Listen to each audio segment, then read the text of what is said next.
In my time here on this earth, it has become increasingly apparent to me that the Western drive for meaning, its crusade and search for justification and certainty, its truly noble quest for exploring and learning, is really just an outgrowth, a response, to the problem of who is to blame for our own unhappiness.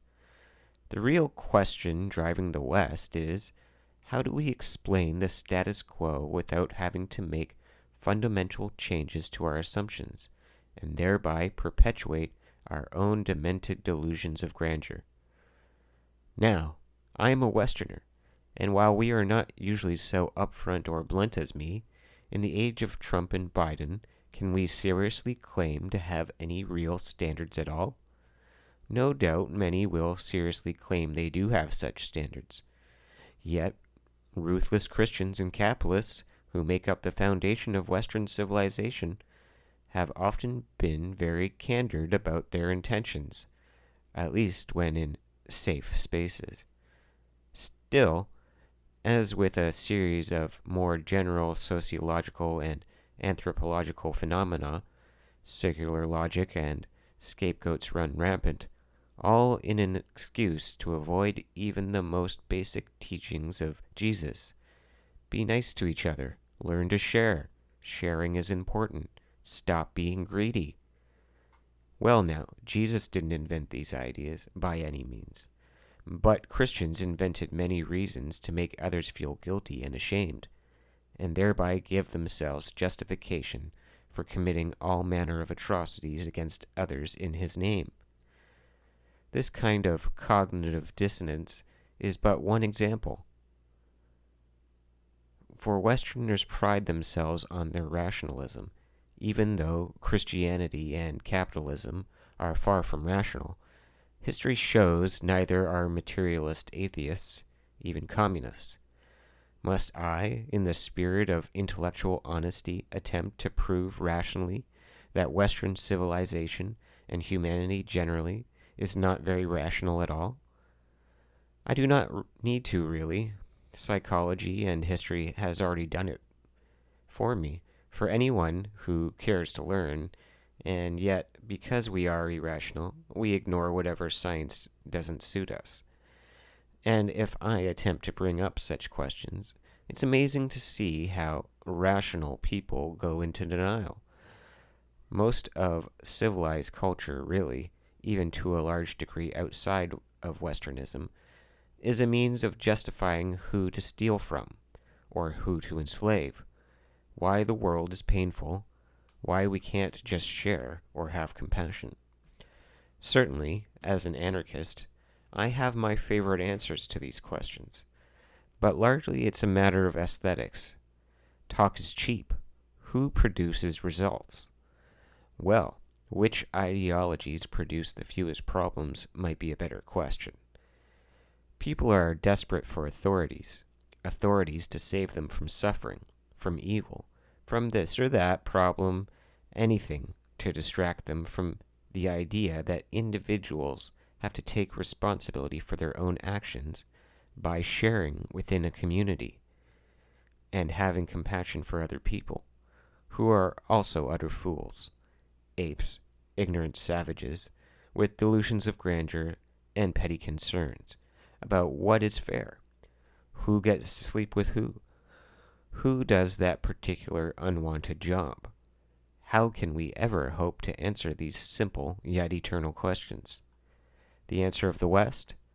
Let's invent authoritarian religions to figure it all out for us, so we can go on autopilot and avoid responsibility. This is because the so-called Protestant work ethic is just a projection, an opposite. It is really just escapism, fantasy, denial and masturbation, building monuments to the ego. And opposite. It's really just an escapist fantasy, denial and masturbation, building monuments to the ego, sandcastle contests for which countless people and creatures have died in an attempt to temporarily create a distraction from the question of how can we as selfish apes possibly share all of nature? How can we possibly share more than what we need when we civilized people do not even recognize our own true natural needs? The capitalist is never satisfied, and even the communist, or anyone infected by the ego, because artificial scarcity is the defining feature of the dualist mentality which underlies Western conceptions, especially when it poses as the infallible authority on universal truth. Now, that isn't to say other cultures had utopias, and I can hear already the dualist justifications for cognitive dissonance, for the dualist has an inexhaustible means of scapegoating, excuses, and cherry-picking of facts, all in a desperate plea to stay in denial. But the truth is the West has failed utterly to deliver any real contentment to humanity, either through technology and science, or through religious organizations like Christianity or capitalism or the government. Logic is utterly worthless against busybodies, meddling gossip, and petty squabbles, and the reality that if you can't deal with your neighbors, then new technology or voting or guns are not going to improve the issue either. When you factor in the class system and compartmentalization of information, and the inherent censorship of capitalist marketing and propaganda, not to mention all-out fraud and lies, then it becomes horrifyingly stark that the common Western reality, or what people look upon as the good old days, are times when rich people lock up dumpsters filled with food while smiling on at the other neighborhoods in squalor and calling this justice.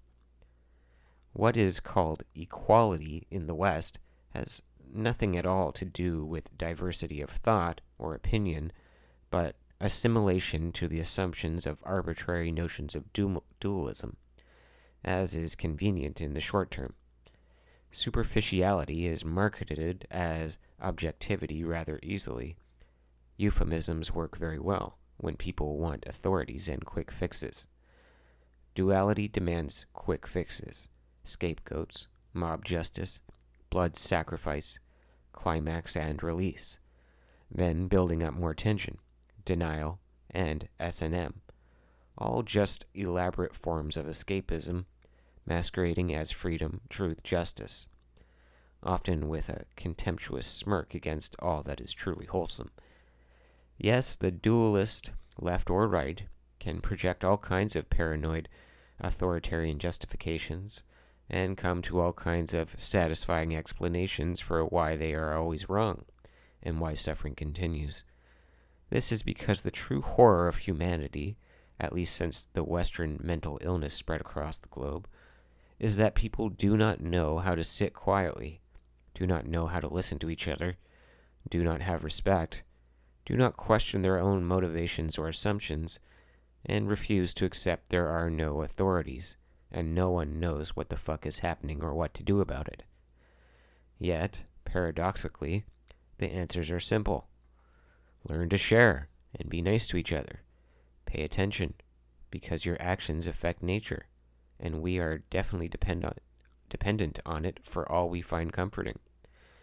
So please, I ask you, whatever you believe to be true, just take a moment and breathe, be quiet, and trust that other people want to also maximize happiness in this world, that no matter what explanations we have, we are trying to end suffering somehow for others, ourselves, and this is truly important.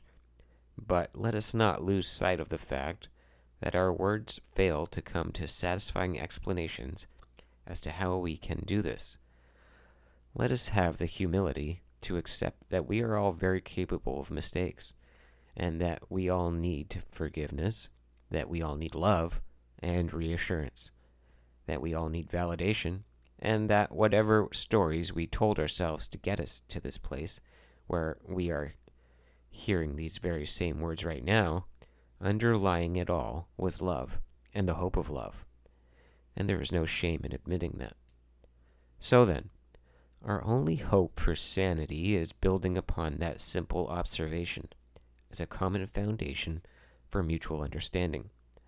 To do otherwise and make assumptions about who is right or wrong, or who has authority or knows history best, when we all know history is told by liars, is complete and utter madness. There are no shortage of ad hominems which can distract, so whatever you believe, you better come to terms with the facts. We either learn to share or we die fighting. And eternal conflict is neither necessary nor just or honorable by any standard of morality. The ends do not justify the means. Might does not make right. And arguing about all this while the house is on fire is not helpful. So here we are, after that little prayer for a moment of mine. A plea for honest discourse. And many educated people in the West will claim with utter sincerity to believe in science, and yet the next moment deny the realities of the environment. Not just in terms of climate change, but all around. The level of willful ignorance is, I believe, equivalent to levels of mass hysteria and psychosis. We can quibble as to the particulars, as cancer rates rise and people drink lead-laced water. All of it still, even the servile and polite conversations, are a distraction from the malaise of the bourgeoisie, as outside the abstract borders of the first world, the real world is obviously a pyramid scheme built of skeletons.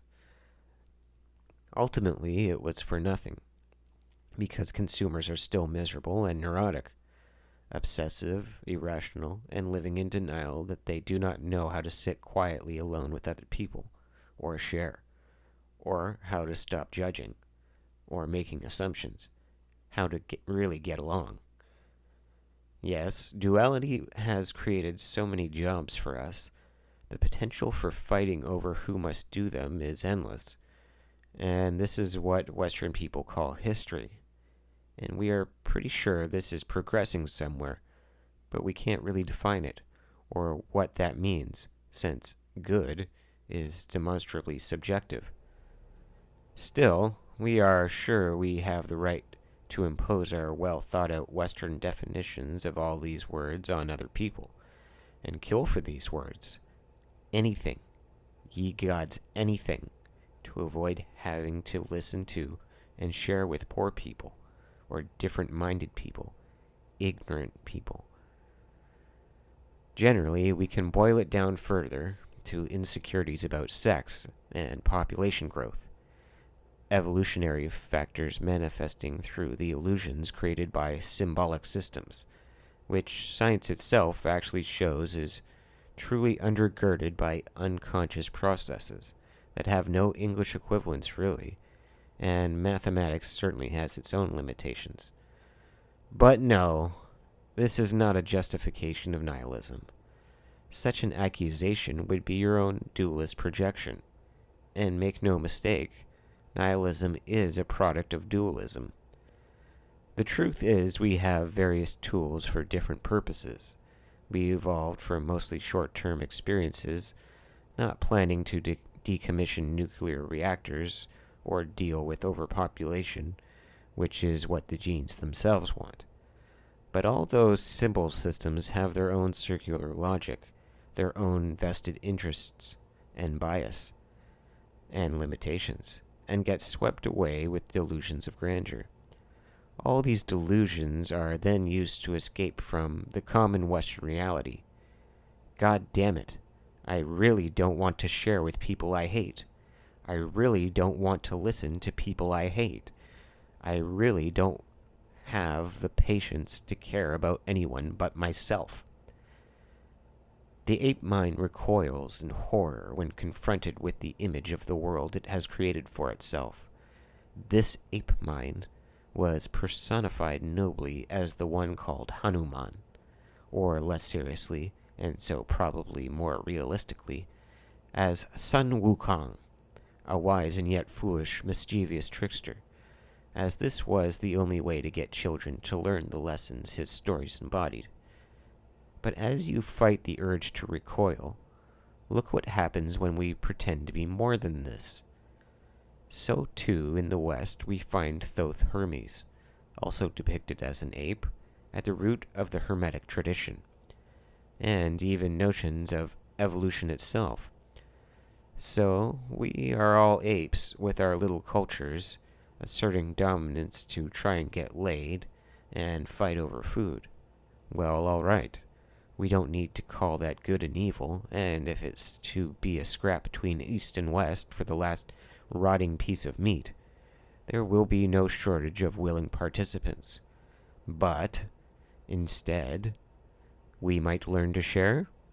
Is this so unnatural? No. Nature shows that symbiosis and mutual aid are not only normal, but common sense, and absolutely necessary to sustainability. Bonobos have figured out how to share better than humans, apparently, how to do less damage. And so maybe we should try to rationally analyze why are we so incapable of sharing? The answers are pretty obvious. We see others as not being in the same community to us. We judge people who we know and love in relativistic and sympathetic terms, and judge outsiders in dualistic, objective ways, or so we call it, and then define ourselves as hard realists, or rational people. Well, in certain circumstances this is understandable, but we are not tribal people in a forbidding Arctic blizzard trying to ration out what little we have. And yet, in terms of environmental science, and capitalist, and even to some degree communist terms, this is the reality we have created for ourselves. Even when there is enough to go around, we are just arguing about who to blame as the shit hits the fan. All of which is, of course, a distraction, while the so-called alphas take all the loot and run away and hide. Oh, sure, some truly love the fight, and will stay and die as proud and upfront tyrants. But the really rational alphas are plotting behind the shadows, always scheming for more diabolical schemes to stay in denial and pretend like they are not responsible for their own misery. It's amazing to me how the Western mind can sacrifice all that is good and loving, all in order to stay in denial about its need to avoid responsibility.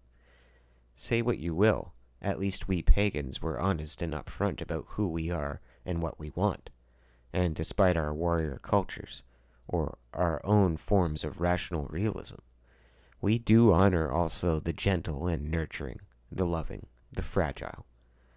The saddest part of modern society is that even if an objective rational explanation of all evil could be given, even if a simple quick fix solution could be found, most people aren't even paying attention to these kinds of questions. So then, the dualist begs the question, do we deserve to live? Does humanity not deserve to destroy itself?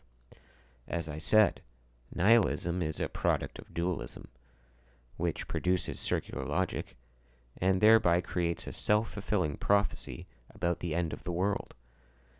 The answer to these questions is made obvious when you realize that you do not have the luxury of contemplating these same questions when you are a starving mother and your children are crying, and no one will listen to you, even if you are on the internet, because celebrity gossip seems more important.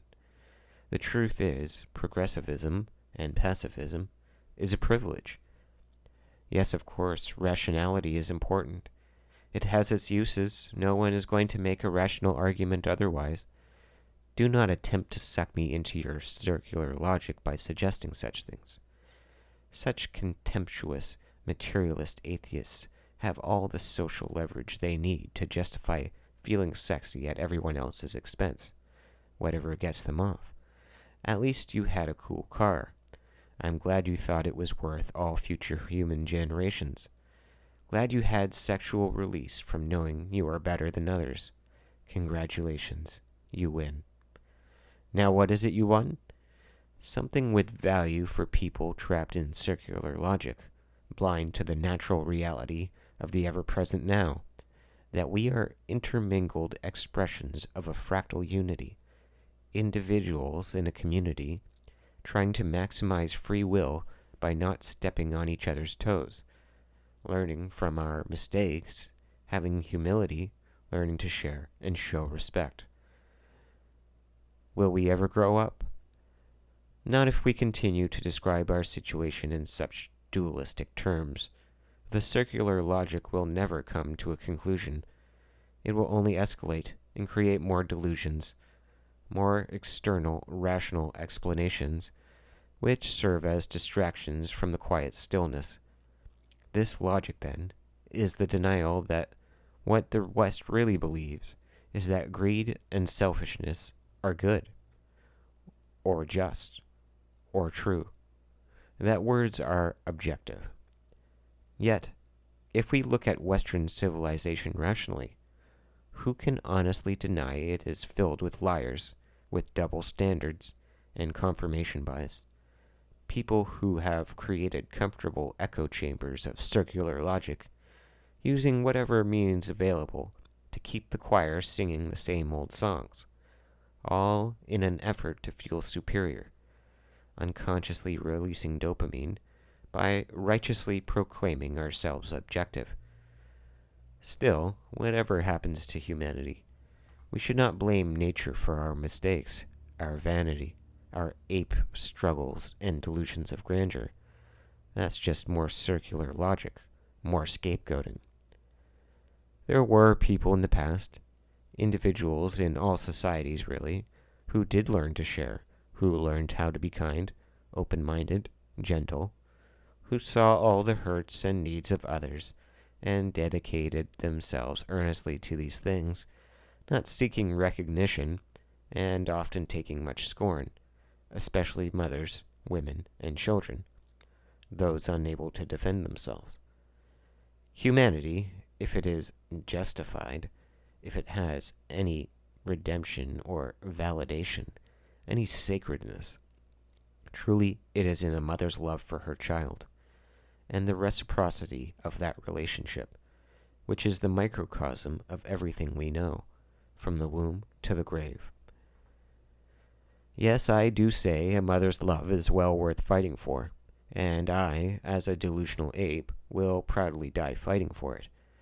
But I would much rather people learned how to sit quietly, to share, to reason and reflect, to learn from past mistakes, to forgive themselves as well as others.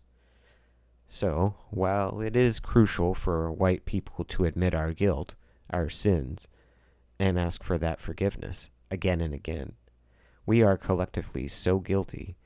If we as white individuals stood around admitting all our faults, the true history of all things, we would still be apologizing as the environmental collapse finishes off the first world and the mass extinctions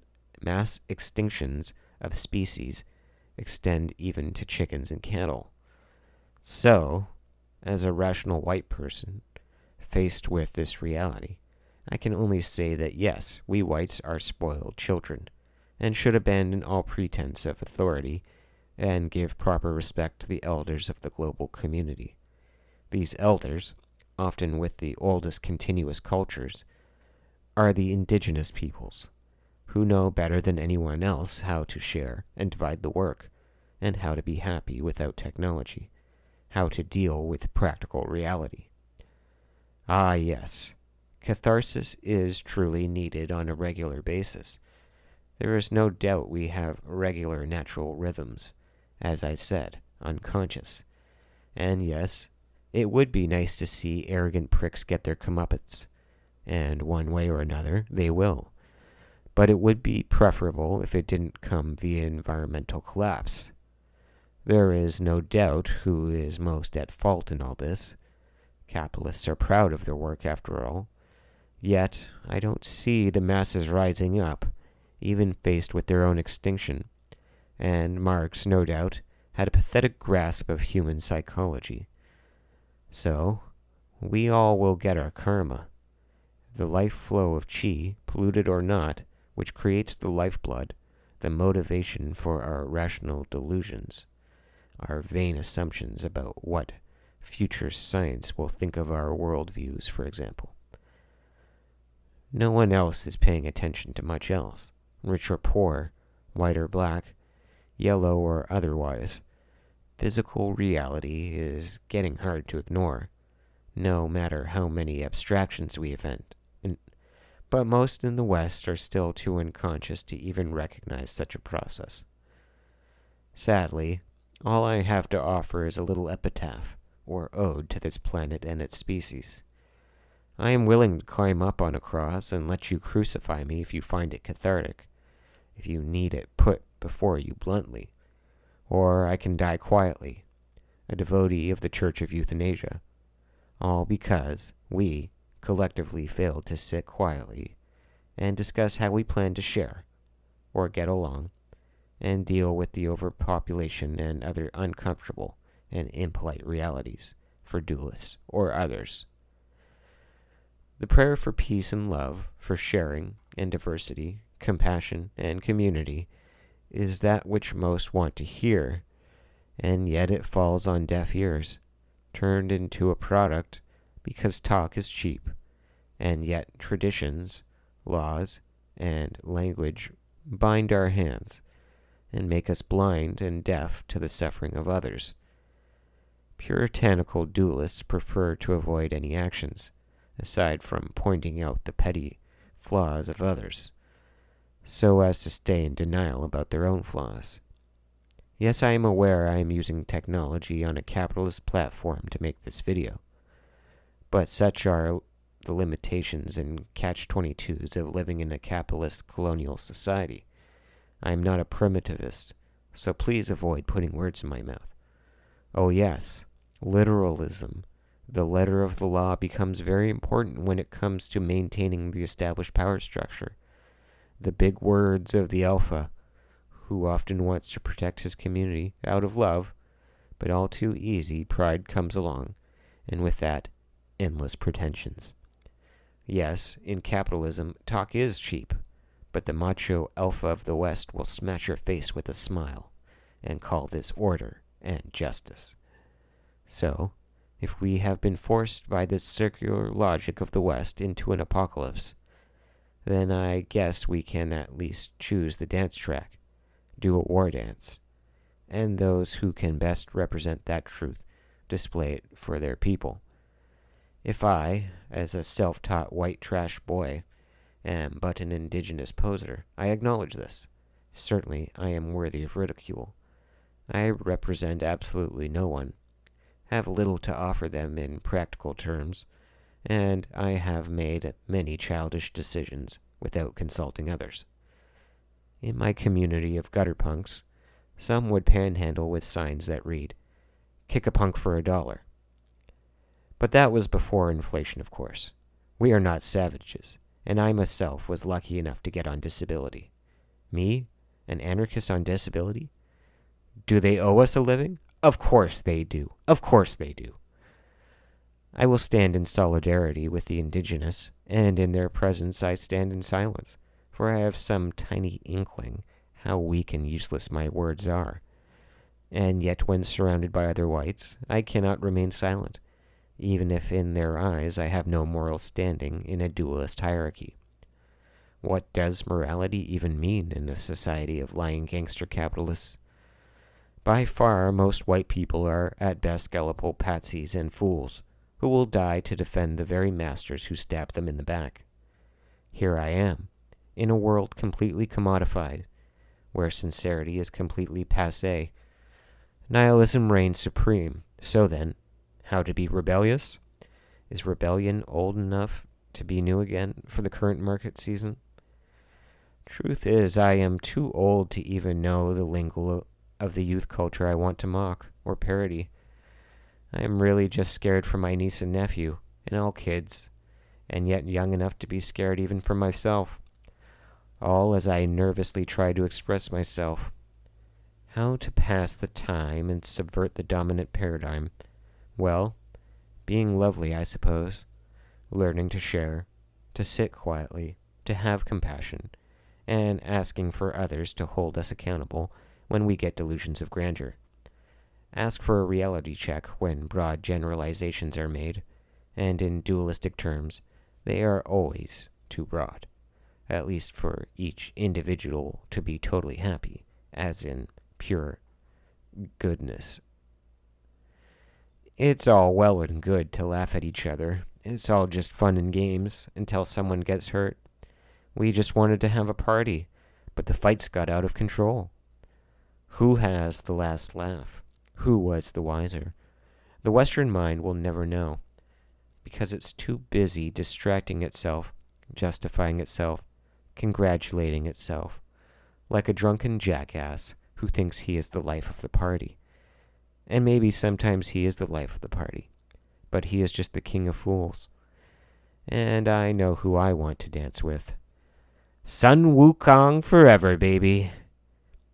Yet, what this fool does not remember, and there are many, many nights that I do not remember, is that while the alpha is passed out in a puddle of his own drunken piss, people are gathered around laughing at him, and the other guys who can hold their liquor are still awake and getting laid. No one can argue a cheap date isn't more fun, so why shouldn't we stop pumping up the price? The civilized West imitates a pimp when we are really unconscious whores, and it is that imitation which is the means by which we sell ourselves that we call morality. We can have free love and a good time. Sensual and natural escapism is by far preferable to fighting wars, to pursuing consumer products, to fighting over resources. If we could only learn to be cool, to share and show respect, to be real, to have priorities as are on the street, a safe scene. Rebellion is wholesome, and so antithetical to commodification, yet it will defend itself, its community, and rightly so. It's natural. But there is nothing natural about capitalism or endless growth. No symbol system on earth can justify it. Yet, like obsessive-compulsive disorder, it continues and glorifies itself and makes hypocrites of us all. The traditional indigenous people are also the most sober. They know better than I can ever say. So if you listen to what I say because I am a white man, a strong man, or alpha, making a rational argument, or because I am making an unimpassioned plea, or simply because I am good at yelling and getting my own way, well, please take a moment to be silent for them, for the indigenous. Just have a little humility and listen. Learn how to learn from others in the spirit of compassion, and share. To use a Western idiom, we can say it's a round table. There's plenty of room for all if you aren't stuck up, and learn safe sex consent and birth control and the means of respect for nature. But if you are just trying to hustle, trying to make a deal, to distract from what is happening right now in front of the whole world, well then, it's my pleasure to take you on the dance floor and show you how a cornered ape fights. Whether or not I get knocked out, I will die trying to knock you out. Knowing the nihilism that is Western civilization, I've got nothing left to lose, and nothing you can say can scare me more than the idea of environmental collapse, or having to tell my niece and nephew there is no food because we adults thought plastic was so convenient for the party. Savages, aren't we all? Well, the truth is, white corruption is destroying itself, and the world has long known it, even if others are too polite or dominated to say so. But the bullied need to come together and kick some ass. There is no shame in teamwork. There is no shame in compromise. There is no shame in diversity. There is no shame in nature. If nothing else, as George Carlin famously put it, the planet is fine. The people are fucked. I could elaborate indefinitely.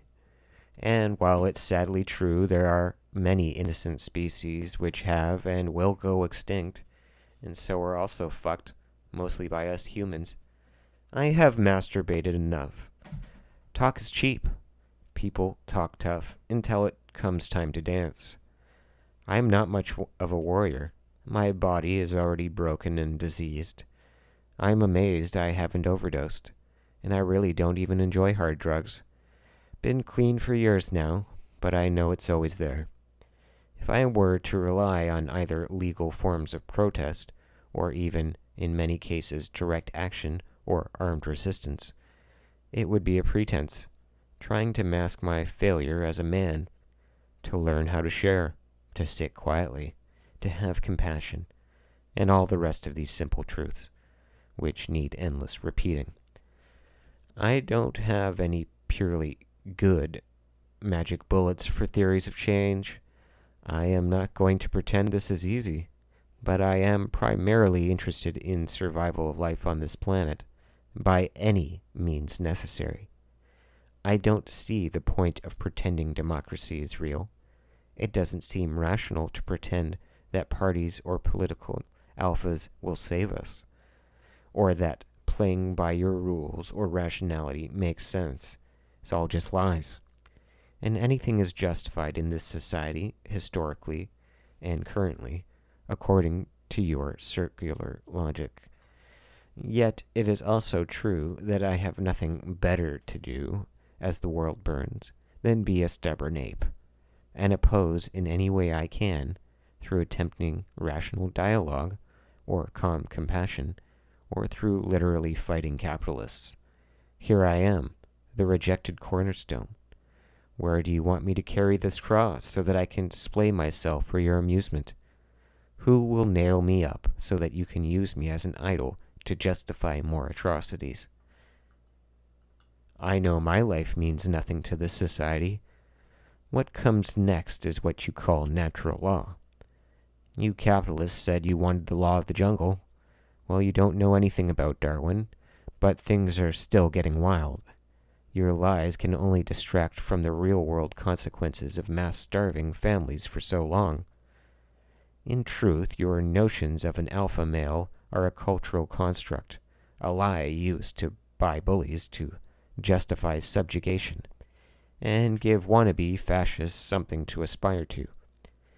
Your hypocritical pretense of progress and feeding people is really just short-term profits. It is unsustainable and causes more harm and poverty than anything. But, believe it or not, perfecting indigenous practices of subsistence is true progress towards sustainable happiness. I may be skinny and sick, but I see the truth and live it. I don't need you to explain. Don't get in my face and preach your righteous lies, you white hustler. I know the system will censor me, that my words will fall on deaf ears, but I can still scream. Mama taught me better, and Mama said knock you out. So it is. I may use abstract ways, covert or direct action. There is no good way to overthrow the system. So if it makes you feel better, call me a coward for coming up from behind with a bottle to knock you out. Right now, it may be more tactical to fight oppression with my words, but I will fight like a berserk meth addict before I let the earth die for your silly-ass pride. Here we are, as it seems. The very grains used for communion wafers are themselves polluted, as is the water used to make the wine. Then, truly, we have brought judgment upon ourselves, and according to Western logic, all we can do is grovel for mercy in the realism of the capitalist death cult. Even if I cannot escape my own white conditioning, my karma, at least I can see that Diogenes was a real man, and he can even redeem me. Such are the paradoxes of living in the real world beyond duality. I will try to live out my prayers, it's true. Actions do speak louder than words. But I will not be guilt-tripped into having endless debates with the ubiquitous bad faith actors of Western civilization, all while the world burns for rational reasons. Even though such people are not truly evil, they are unconscious, and I am not helping anyone by essentially arguing with them about how many angels can dance on the head of a pin, or where the deck chairs should go as the Titanic sinks. In the meantime, keep talking. Say whatever you want about rationality. Keep running your white alpha mouth about spirit chakras, or maybe you are the left and want to make a consumer product called the Noble Savage. At least the indigenous know how to flex without destroying basically all life on the planet. Yes, in reality, it is the first world that is truly most savage. We just have the most swag.